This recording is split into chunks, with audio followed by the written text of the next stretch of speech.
मित्रांनो, जी गोष्ट आपली उर्वरित राहिली आहे हडळीची, ती गोष्ट मी तुम्हाला सांगणार आहे आणि आज ती आपण पूर्ण करतोय.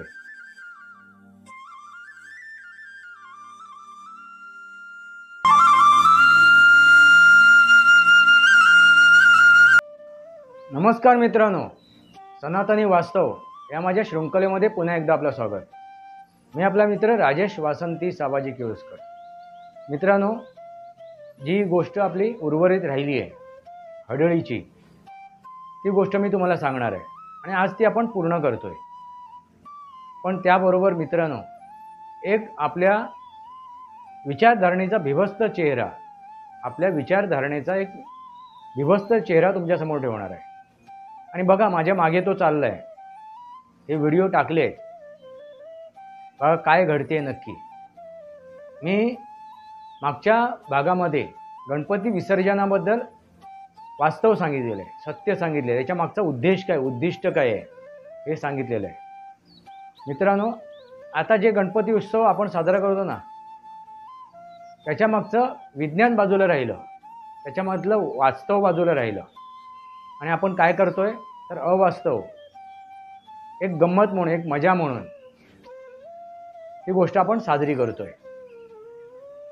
मित्रांनो, जसा काळ बदलतोय तशी वेळ बदलते, तसं त्याचं वास्तवाचं स्वरूप बदललं जाते.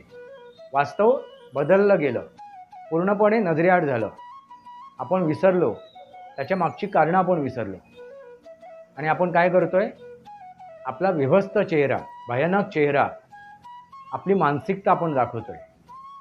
बघा, पाठीमागे चालू आहे, मुद्दाम मी ते व्हिडिओ टाकले. जास्त बोलायचं नाही मला, तुम्हाला काय जास्त सांगायचं नाही तुम्हाला. मित्रांनो, हे कुठेतरी थांबायला हवं. हे कधी थांबेल तर हिंदू ज्या वेळेला सनातनी बनेल. आम्ही हिंदू आहोत, पण आपण सनातनी नाही आहोत, पूर्णपणे हिंदूसुद्धा नाही आहेत. मी असं का म्हणतोय, कारण हिंदू या शब्दाचा अर्थ काय, ही आपण हीन गोष्टीपासून दूर राहणं. हिंदूचा अर्थ काय, हीन गोष्टीपासून दूर राहणारा तो हिंदू. तसा हिंदू आहे का? तसा तुम्हाला दिसतोय का हीन गोष्टीपासून? आता ही हीन गोष्ट तुम्हाला दिसतेय, त्या गणपतीचं विसर्जन कसं विभत्सप्रमाणे केलं जाते. मित्रांनो, मुसलमान दगड फेकतोय, मुसलमान काय करतोय, मुसलमान काय नाही करतोय, ह्याच्याकडे आपलं लक्ष आहे. पण आपण कशा प्रकारे तो उत्सव साजरा करतोय आणि आपण त्या उत्सवाची कशी माती करतोय, त्या संस्काराची कशी माती करतोय, त्या संस्कृतीची कशी माती करतोय, याचाही विचार करणं गरजेचं आहे ना मित्रांनो. आपण इतरांना दोष देण्यापेक्षा आपण काय करतोय, हिंदू म्हणून आपण काय करतोय, आपण हिंदुत्वाचा कसा बळी देतोय, कशा प्रकारे हे सण साजरे करून. मी तुम्हाला यापूर्वीच म्हणालेलो आहे की हे जे सण साजरे करतो त्याच्यामागे विज्ञान आणि फक्त विज्ञान आहे. त्याच्यामागे सृष्टीचं संवर्धन आहे, त्याच्यामागे सृष्टी आहे. मित्रांनो, लक्षात घ्या, त्याच्यामागे पूर्ण ब्रह्मांड आहे, ते पंचमहाभूत आहेत. या प्रत्येक सणाच्या मागे पंचमहाभूत, ब्रह्मांड, सृष्टी आणि विज्ञान आहे. खगोलशास्त्र आहे, म्हणजे सगळं आलं, विज्ञानामध्ये सगळं आलं. खगोलशास्त्र आलं, जीवशास्त्र आलं, रसायनशास्त्र आलं, सगळी शास्त्र आली. आता विचार करा, तुम्हाला नक्की कुठल्या मार्गावर चालायचं आहे. सनातन शाबूत ठेवायचं आहे. सनातन कधीही संपणार नाही मित्रांनो, कोणीही संपवू शकणार नाही, कारण ते विज्ञान आहे आणि विज्ञान कोणीही संपुष्टात आणू शकणार नाही. मग तो हिंदू असो किंवा गैरहिंदू असो, हिंदू असो किंवा गैरहिंदू असो, आम्ही आपल्या सनातनची माती करतोय मित्रांनो. सनातन आपण धुळीस मिळवतोय, ते संस्कार, तो धर्म आपण धुळीस मिळवतोय. मग इतरांना दोष देण्यात काय अर्थ आहे, गैर हिंदूंना दोष देण्यात काय अर्थ आहे? असो मित्रांनो, आता जास्त काय मी बोलत नाही. मी जे माझे व्हिडिओ बनवतोय ना मित्रांनो, ते तुमच्यासमोर वास्तव ठेवतोय, सत्य ठेवतोय, सनातन ठेवतोय. हे सनातन जर तुम्हाला कळलं तर त्या सनातनच्या मार्गावरती आपण स्वतःहून चालू शकतो आणि इतरांनाही आणू शकतो. मग ते कधी आणू शकतो तर आधी स्वतःला चालायला पाहिजे, स्वतःला सनातन समजायला पाहिजे. आपण स्वतः समजून घेणं गरजेचं आहे. तरच आपल्याला इतरांनाही चालवता येईल. जे भरकटले आहेत, कारण प्रत्येक जीव हा सनातनी आहे. ज्या सनातनपासून भरकटले आहेत, आपण पण भरकटलेलो आहोत. हिंदूसुद्धा भरकटलेला आहे. मग त्या हिंदूंना त्या सनातनच्या मार्गावर आणणं गरजेचं आहे. जर ते हिंदू सनातनच्या मार्गावर आलेत तर आपण गैर हिंदूंना सुद्धा सनातनच्या मार्गावर आणू शकतो. ते कधी आणू शकतो, कसं आणू शकतो, तर ते वास्तव जगासमोर आणल्यानंतर. मग आपल्याला कोणाला वेलकम करायची गरज नाही, आपल्याला आमंत्रित करायची गरज नाही. ते वास्तव त्यांच्यासमोर आल्यानंतर ते आपणहून त्या सनातनच्या धर्मावरती चालतील. असो मित्रांनो, विचार करा, निर्णय घ्या. काय मी जे व्हिडिओ बनवतो आहे ते फक्त तुम्हाला मनोरंजन करण्यासाठी नव्हे, तर त्याच्या मागचा उद्देश आहे तो म्हणजे तुमचं ज्ञानार्जन वाढवायला, तुमचं अज्ञान दूर करायला. आता निर्णय तुमच्या हातात आहे. मित्रांनो, आता मग गोष्टीकडे वळूया. गोष्ट कुठे सोडली होती आपण, तर त्या मंदिरातून मी बाहेर पडलो. तिथून गोष्ट पुढे सुरुवात होते. मित्रांनो, काय झालं की एकतर त्या मित्राला भजनाला जायचं होतं. ते भजनामध्ये त्याला सम्मिलित व्हायचं होतं. त्यांच्यासोबतच त्यांना परत निघायचं होतं. कारण आणखीन 2-3 भजनाची त्यांना सुपारी तिथे मिळाली होती आणि त्याला हे आवड होती या भजनाची वगैरे. आणि मी त्याला जबरदस्तीने घेऊन आलेलो आहे. माझ्याबरोबर तो जबरदस्तीने घरी निघाला आहे. ही परिस्थिती त्यावेळी निर्माण झाली होती. मग त्याला मनात एकदम हे झालं, नाही तू माका नाही तिथे थांबलोस तर काय झालं असता, मग ही वेळ आली असती का आपल्यावरती. ना आता घराकडेच जाऊचा. आता मी ऐकूचही नाही तुझा, मी आता थांबूचही नाही, माका घराकडेच जाऊचा, आता घरी जाऊन निजाचा, तू पण चल. आता मी त्याला कसं रोखू, काय सांगू. आता जर त्याला सांगितलं आणि जर काय घाबरला तर आणखीन काहीतरी परिणाम होऊ शकेल, आणखीन त्याचा त्रास होऊ शकेल, अशी माझ्या मनात एक शंका निर्माण झाली. तरी मी त्याला सांगितलं, अरे बघ, परत तू वाटेत ती दिसली कोणतरी, घाबरलंस तू, भ्यालस, तसा परत कोणतरी वाटेत भेटात पुढे रस्त्यात, परत काहीतरी अघटित घटात, त्यापेक्षा आपण थांबूया. नाही काय व्हायचं नाही, चल काय होणार नाही, तूच सांगतस ना काय नाही असा, काय कशा घाबरता म्हणान, मग कशाला, चल. उलटा त्याने माझा हात पकडला, उलटा म्हणजे त्या मंदिरात आणण्यासाठी मी त्याचा हात पकडून त्याला मंदिरात आणलं होतं. पण आता इथे उलटं घडलं की तो माझा हात पकडून, नाही जबरदस्तीने, चल तू आपण निघाया, घराकडे जाऊया. आणि माझा हात धरून त्यांनी खेचून पुढे सरकायला लागला. माझ्या मनात धास्ती होती, कारण तो प्रकार मी बघितला होता त्या परिसराच्या बाहेर, मंदिराच्या परिसराच्या बाहेर. आणि मित्रांनो, तेच घडलं. आम्ही त्या परिसरातून बाहेर पडलो. काही अंतर चालून नाही गेलो असेल, काही अंतर म्हणजे काही पावलं आम्ही पुढे नाही गेलो असेल, आणि परत ती गोष्ट त्याच्यावरती हावी झाली. त्याचा भाषा बदलली, त्याचा आवाज बदलला, त्याचे हावभाव बदलले, मी समजलो. पण मी थोडासा हे घेतलं होतं बरोबर. तिथून निघताना माझ्याबरोबर ती मंदिराची त्या अगरबत्तीची ती राख एक विभूती म्हणून घेतली होती. त्या देवीचं आव्हान घेऊन ती घेतली होती आणि ती माझ्या हातात होती, खिशात होती. आणि निघालो आम्ही वाटेत. बोलो, काय रे संजय, हा बोल. म्हणजे तेच भाव, तोच आवाज. काय झाला, घराकडे जाऊचा ना, मग जाऊया ना, निघालो ना आता. मी समजलो परत ती स्थिती निर्माण झालेली आहे. याच्यावरती ही गोष्ट आता हावी झालेली आहे. त्यांनी त्याच्यावरती नियंत्रण मिळवलेलं आहे. मित्रांनो, मग मी विचार केला, आता काय करायचं. आता इथे त्याला चाळवून उपयोग नाही, घरापर्यंत घेऊन जाणं गरजेचं आहे. वाटेत काहीतरी घडलं अघटित तर काय घडणार. एकदम रात्र किर 1:30-2च्या आसपास, त्यामुळे मग माझ्या मते 2 वाजून गेले असतील. आणि ती वेळ आता आली आहे, पहाट होती आहे, म्हणजे पहाटेच्या दिशेने आमची प्रवास सुरू आहे. पण भराभर आपल्याला घरी पोचायचं आहे. पण हा रेंगाळ होतोय मध्ये मध्ये, हा रेंगाळायला लागला. तर मी समजलो की आता ही गोष्ट याला इथे रोखण्याचा प्रयत्न करते. मग मी विचार केला की ह्याला आता जागवणं गरजेचं आहे. अरे संजय, काय घराकडे जायचा होता ना, मग चल ना पटकन. आता विभूती ती हाताला लागली होती माझ्या, त्याच हाताने त्याचा हात पकडला. हात पकडला त्याबरोबर त्यांनी माझा हात झटकला. काय कशाक हात पकडतो? मी काय लहान असं आहे? मी काय बाबू असं आहे? चल लसोच, डोक्या माझा खराब करू नकोस. आता हैताही मी काहीतरी करीन. मी इकडे काहीतरी करतलंय मग वेडा वाकडा, मग तू म्हणा नकोस काय केलंय म्हणा. मी थोडा सतर्क झालो की आता ही गोष्ट त्याच्यावरती पूर्ण हवी आहे. चाललोय, आवाज किर्र आवाज रातकिड्यांचा. माझ्या मनात धाकधूक होती. मी समजून चुकलो होतो.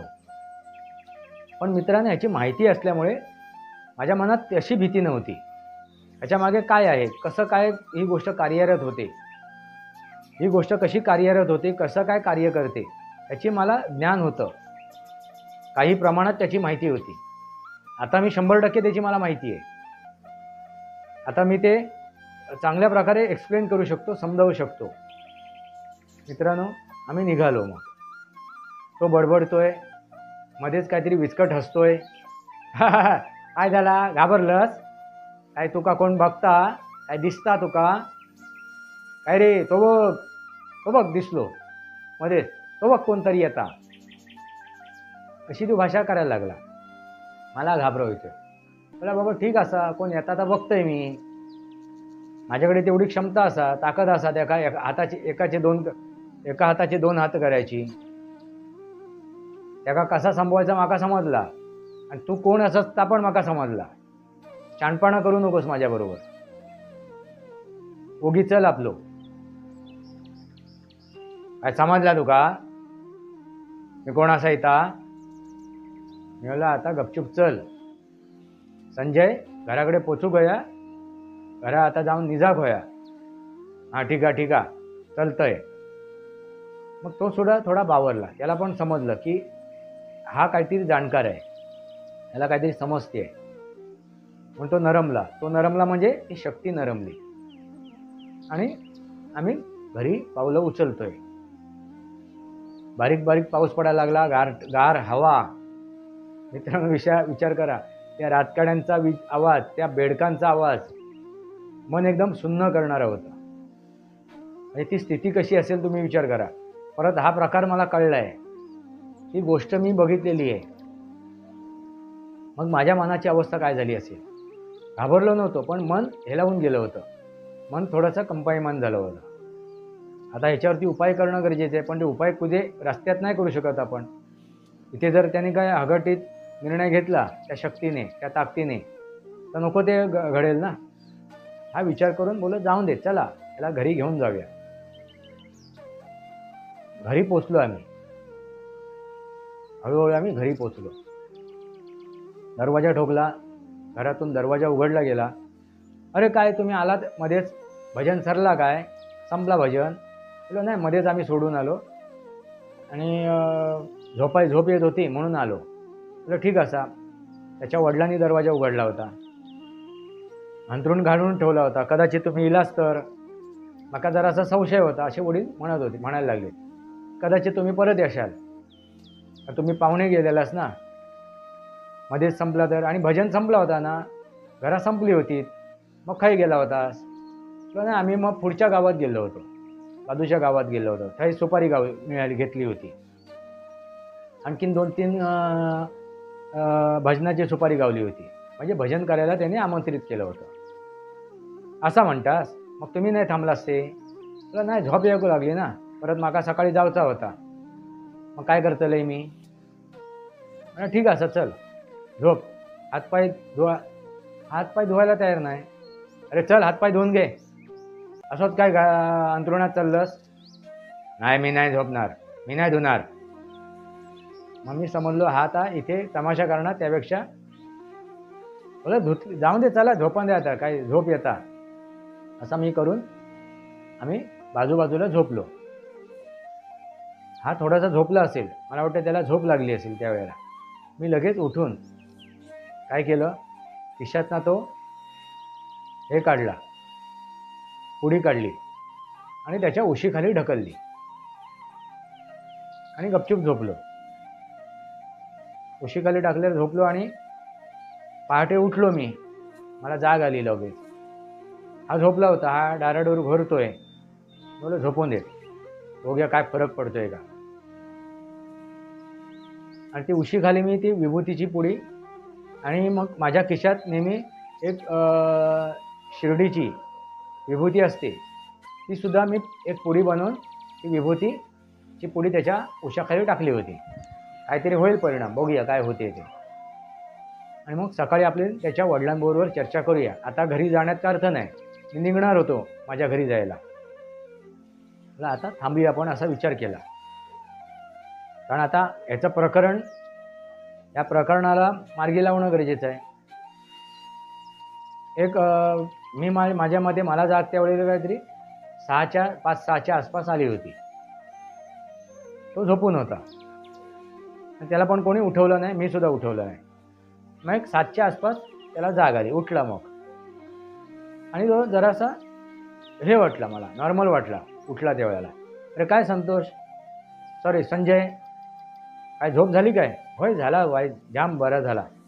गेलं होता, डोक्या पण जाम जड झाला, एकदम भारी झाला, अंग जाम झाला माझा. बरा झाला मी तुझं ऐकलंय. भजनात राहिले असतं तर आणखीन त्रास झालो असतो. त्याला माहिती नाही काय प्रकार घडलाय तो. अंग ना एकदम माझा दुखता पिळवटून येला. तो आपला त्या आपल्या ह्याच्यावरती अंथरुणावरती बसून बोलते माझ्याबरोबर. मी बोललो ठीक आहे, हातपाय धुवून घे, नाश्ता बिष्टा करूया, चाय बी पिऊया, मग हे बघूया काय करूचा. असा करून मग ते अंथरुणमध्ये गोळा करून बाजूला ठेवलं. हा हातपाय धुवायला, तोंडबिंड धुवायला गेला की मग त्या उदीच्या पुड्या मी उचलून माझ्या खिशात ठेवल्या. मी आंघोळ करून मोकळा झालो होतो. मग मी त्याच्या वडिलांना सांगितलं की असा असा प्रकार घडलेला आहे वाटेत येताना. आता तो दिसत नाही आहे, आता नक्की काय आहे काय नाही परिस्थिती आहे ते थोड्या वेळाने आपल्याला कळेल. तर ते थोडेसे धास्तावलेत. मग ते म्हणले असं काय झालं तुम्ही का धास्तावलात, तुमच्या मनात काय शंका आली आहे? ते म्हणाले कुठे घडला, काय घडला. मग त्यांना मी हितंभूत माहिती सांगितली. त्या गावातून आम्ही अमुक इतके किलोमीटर चालून आल्यानंतर अमुक एका ठिकाणी आणि अंधुक तो त्या प्रकाशाची जागा मी थोडीशी निहाळली होती.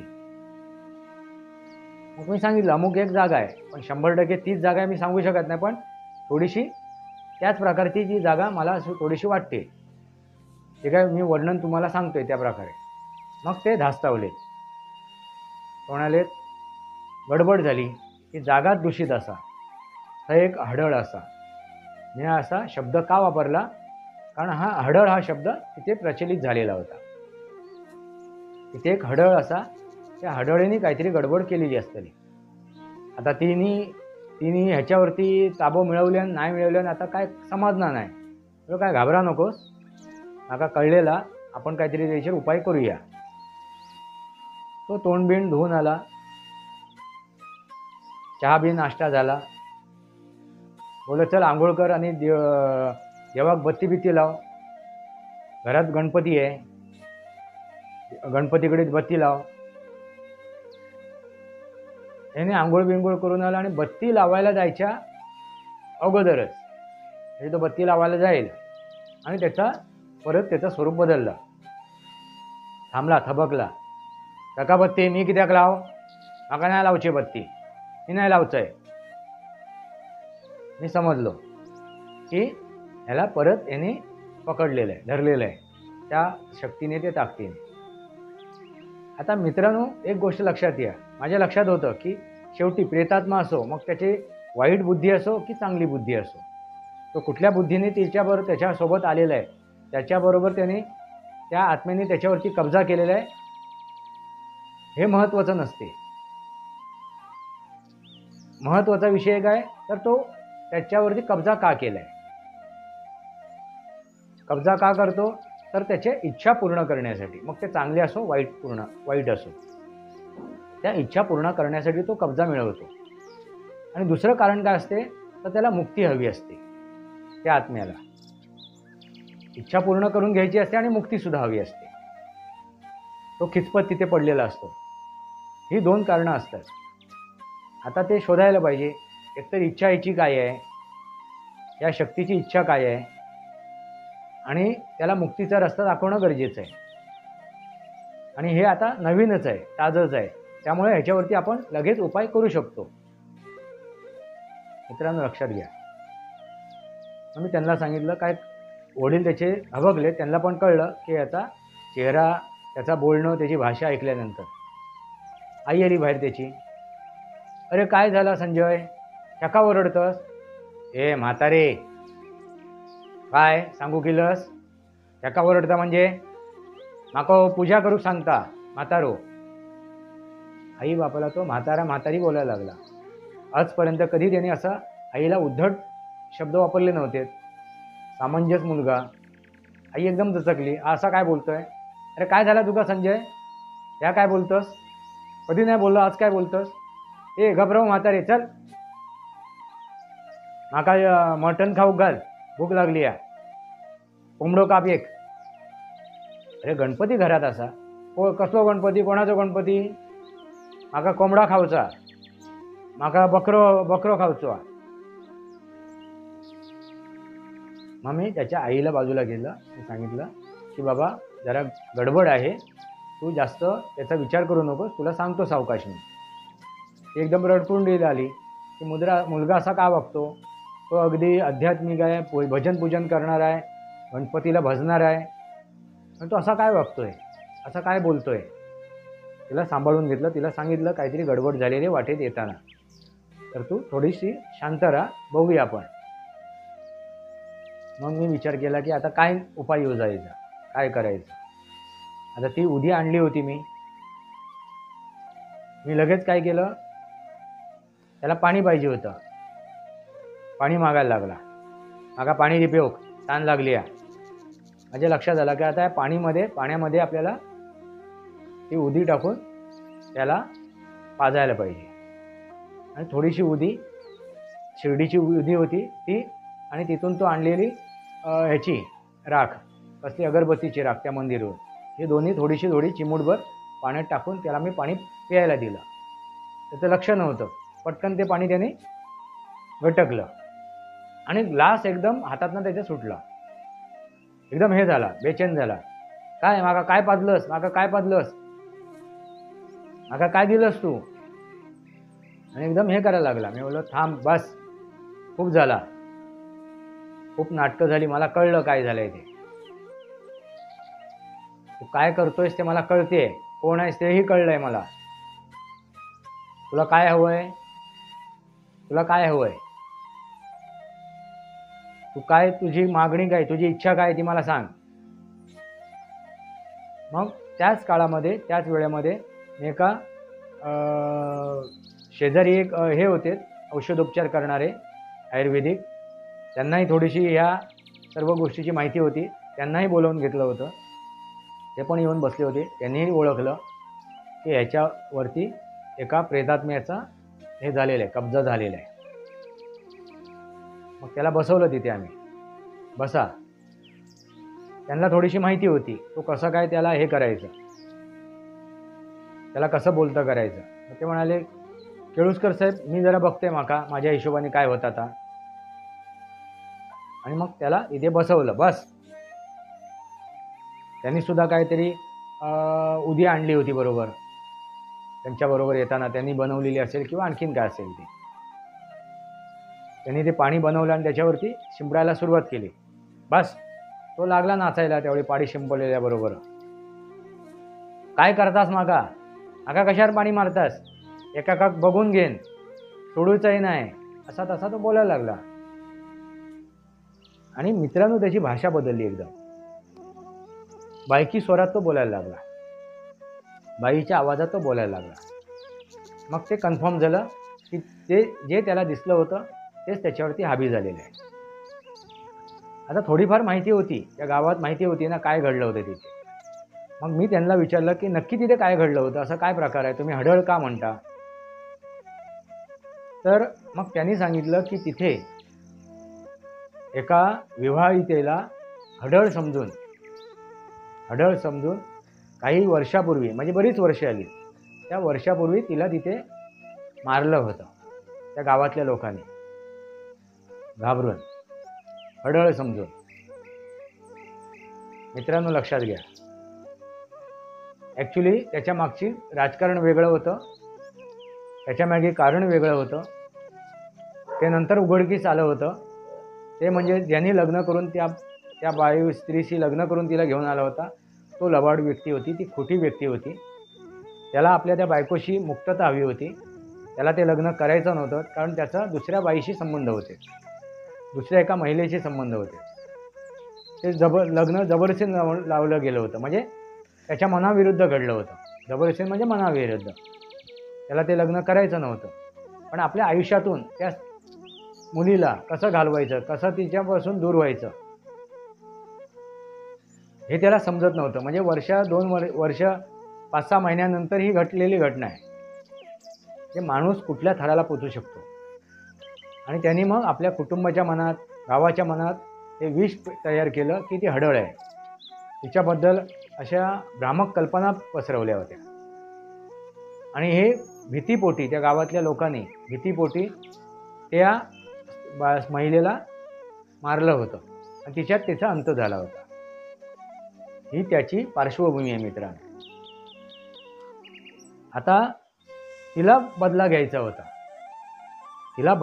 होता. मग ती हडळ नव्हती, एक सामान्य महिला होती जिच्यावरती अन्याय झाला होता. अशी ती महिला त्या अन्यायाचा बदला घेण्यासाठी ती प्रयत्न करत होती. त्या प्रयत्नाला यश येत नव्हतं. तर ती कशा मार्फत सांगणार, कशा स्थितीने सांगणार आपली व्यथा, आपली अडचण. ती म्हणजे ती परिस्थिती साध्य करण्याचा प्रयत्न करत होती. वेळ साधायचा प्रयत्न करत होती. ती कोणाच्या तरी शरीरात प्रवेश करेन, कोणावर तरी मी हावी होईन आणि मी माझ्या विचार मांडेन आणि माझा बदला घेईन. मी सत्य समोर ठेवीन जगाच्या समोर. पण त्याच्या अगोदर ते सत्य बाहेर पडलं होतं. पण तो काही दिवसानंतर त्याला कारागृहातून तो बाहेर पडला होता आणि आता तो जगतोय, फिरत होता. पण तो बदला सुद्धा घ्यायचा आहे, ही त्याच्या मनात इच्छा आहे. काही वर्षाची शिक्षा भोगून तो बाहेर पडलेला आहे. मग त्याला शिक्षा भोगायची, त्याला मारायचं हा तिच्या मनात हेतू होता. मग काय, त्यामुळे ती संधी साधत होती आणि ही संधी त्यावेळी चालून आली होती. यापूर्वी सुद्धा ती एक घटना बऱ्याच जणांशी घडली होती. तिने ती संधी साधली होती, पण अशा प्रकारे ते साधलं गेलं नव्हतं. तिला मोकळं केलं गेलं. तिला त्याच्यातून त्या व्यक्तींच्या ज्याच्यावरती तिने संधी साधली होती त्याच्या शरीरातून तिला बाहेर काढलं गेलं, तिला मोकळं केलं गेलं. बस. पण तिची व्यथा, तिची अडचण समजून घेऊन तिला ह्या प्रेत योनीतून मुक्त करण्याचा प्रयत्न नाही केला होता. त्यामुळे परत जाऊन ती तिथेच थांबायची आणि परत ती संधी साधायचा प्रयत्न करत होती. आणि तशी तिने ही संधी साधली होती.